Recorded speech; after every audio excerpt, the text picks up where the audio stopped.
Salam müəllimlər, bugünkü mövzumuz tavanın təmiri texnologiyası mövzusudur.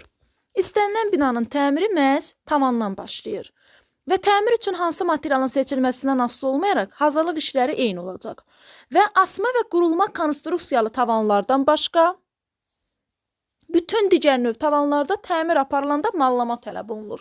Yalnız asma ilə qurulmada mallama tələb olunmur. Tavanı təmiri hazırlamaq üçün əvvəlcə onu köhnə dekorativ materiallarını, yəni qalıqlardan təmizləmək lazımdır. Bunun üçün tavanın səthi dəmir rəngsaz malası ilə qaşınır, suvanır və son malalama aparılır. Sonraki işlər isə təmirin növündən asılı olaraq dəyişəcək. Mənzil tavanının təmir edilmə ardıcıllığı bəs necədir?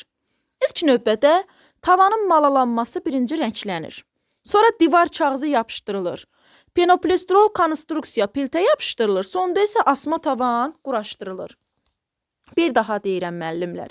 İlk növbədə tavanın malalanması, rənglənməsi, sonra divar kağızının yapışdırılması, penopolistrol konstruksiya ilə piltənin yapışdırılması, sonda asma tavanların quraşdırılması. Və ideal düz səth əldə etmək üçün tavana yapışdırılmış piltələrin birləşmə xəttləri hamarlanmalıdır. Bunun üçün isə başlanğıc son malalama aparılır. Və bu məqsədlə əvvəlcə boya ilə astar çəkilir tavana. Boya süngərli mütəkkə və yaxud da enli fırça ilə çəkilir və quruması gözlənilir. İlkin mala materialı otaq hərarətində olan su ilə qatılır və qatı kütlələnənə dək qarışdırılır. Qarışdırma elektrik drelinin patrona geydirilmiş mikser ağızlığının köməyi ilə aparılsa iş daha keyfiyyətli alınacaq. Və qarışıq 1 sm-dən artıq piltərarası boşluqlara xırda gözlü rəksaz toru vasitəsilə çəkilir. Tor boşluq xəttinin tən ortasına yerləşdirilir və hazırlanmış qatı malalama kütləsi ilə möhkəmləndirilir. Həmçinin də şəkilə də diqqət yetirsək, yəni tavanın rənglənməsini artıq görə bilərik. Və piltərarası boşluqlar hamarlanandan sonra bütün tavan malalanır. Əlavə olaraq bir daha astarlanır, sonra nazik qatla son malalama texnikası yerinə yetirilir.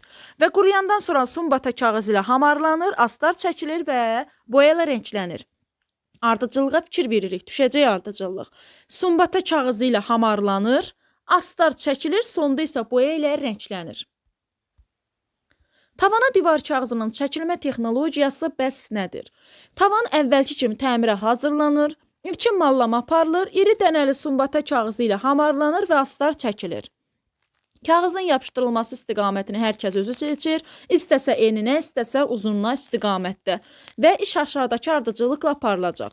Birinci, ilk növbədə süngərli mütəkkə və yaxud da enli fırça ilə tavana kağız zolanın eni və üstəgəl 10 sm artıq yapışqan çəkiləcək və divar kağızı divardan başlayaraq çəkilir, təmiz süngərli mütəkkə ilə bütün uzunu boyu hamarlanır, kağız kənarından çıxan yapışqan qurəski ilə silinir və digər kağızın əvvəlki ilə birləşdirir ki, yapışdırma xətti bilinməsin. Bir daha deyirəm, yadımızda birinci 10 rəqəmini saxlayırıq, sonra süngərli mütəkkə sözünü yadımızda saxlayırıq, quru əski ilə silinir sözü, sonda da elə yapışdırılır ki, yapışdırma xətti bilinməsin. Tavan üçün seçilən material yüngül olur, rahat yapışqan olur, açıq rəng çalarlarında olur. Bəzən testlərdə düşür ki, tüt çalarda olur. Xeyr, bu səhvdir. Yadımızda saxlayırıq ki, açıq rəngdə olur. Məsələn, kağız əsaslıdır, tavan üçün daha məsləhətlidir. Tavan təmirindən əlverişli vasitələrdən biri penopolistrol piltələrdir. Hamarlanmış səthdə malik tavan belə piltələr yapışdırmaq üçün münbüt sahədir. Adətən piltələr tavanın mərkəzindən kənarlara doğru yapışdırılır. Yaxşı yapışma əldə etmək üçün piltələrin arxa tərəfi dirilə bərkidilmiş metal ağızlı fırça ilə işlənir. Yapışqan piltənin 5 nöqtəsinə qoyulur, kənara və mərkəzə doğru və piltə tavanın nişanlanmış nöqtəsinə qoyulur, bir neçə dəqiqə sonra götürülür. Sonra bir dəfəlik yapışdırılır. Yapışqan tutmamış piltə düzəldilərək yerinə yaxşıca oturdulur.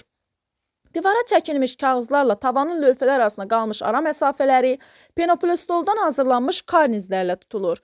Divar və tavan işlənib qurtarandan sonra karnizlər qoyulur. Gipskarton lövhələrdən yığılan və işıqlandırılması asma tavan çox etibarlı möhkəm quruluşa malikdir. Gipskarton. Üstünlükləri nələrdir gipskartonun? Qüsursuz düz səthdir. Kommunikasiya xəttləri tavanarası sahəni gizlətmə imkanıdır. Müxtəlif həndəsi formalarla bir neçə səviyyənin qurulmasıdır. İstənilən işləmə materialından istifadə imkanıdır. Tavanın öncə hamarlanmasının tələb olunmamasıdır. Bəzən yazılır ki, tavanın öncə hamarlanmasının tələb olunması. Bu səhvdir. Tələb olunmamasıdır. Gipskarton öncədən tavana vurulmuş quraşdırma profillərinə bərkidilir və 3 yerə ayrılır. Aparıcı, uzunla istiqamətləndirici profil. Aparıcı, uzunlu istiqamətləndirici. Otağın perimetrinə quraşdırılır desəm, deyirsiniz ki, istiqamətləndirici profildir. Tavanın düz və hündür olması üçün aparıcı və uzunla profillərdən bərkidildi asmalı uzundan asılı olacaqdır. Yəni, aparıcı uzunla da düz və hündür olur. Onların kəsişmə nöqtələri isə krap adlanır. Nə adlanır? Krap adlanır. Gipskarton lövhələr bilavasitə bu profillərə bərkidilir. Sonra ara məsafədə sommalama aparılır artıq müəllimlər. Sommalama aparılır, astar çəkilir və rənglənir. Ardıcıllıqda sommalama aparılır, astar çəkilir və rənglənir. Belə yadınızda saxlayırsınız da müəllimlər. Son sözü A sözü R kimi, yəni sar kimi də yadımızda saxlaya bilərik. Sommalama, astar və rənglənir sözün. Həmçinin də profillər, krap və asma. Təhlükəsizlik qaydalarına yenə də diqqət yetirmək lazımdır. Yəni bizə düşə bilər səhv düzü. Ona görə hər birisini oxusaq, yadımızda saxlasaq yaxşı olar müəllimlər. Boyanın gözlərə və dəri qatına düşməsindən özümüzü qoruyuruq. Bunun üçün etibarla baş geyimi qoymaq, qoruyucu iynə taxmaq lazımdır. Rezin əlcəklər geyinmək lazımdır. Tənəffüs orqanlarının qorunması vacibdir. Respirator və ya tənzif sarğı. Divar kağızını yapışdırmaq üçün yapışqan hazırladıqda onun damcısının dəriyə düşməmək üçün ehtiyatlı olmaq lazımdır. İşi qurtaranda sonra əlləri sabunla yaxşıca yumaq lazımdır. Belə müəllimlər, dərsimizin izahı bu qədər.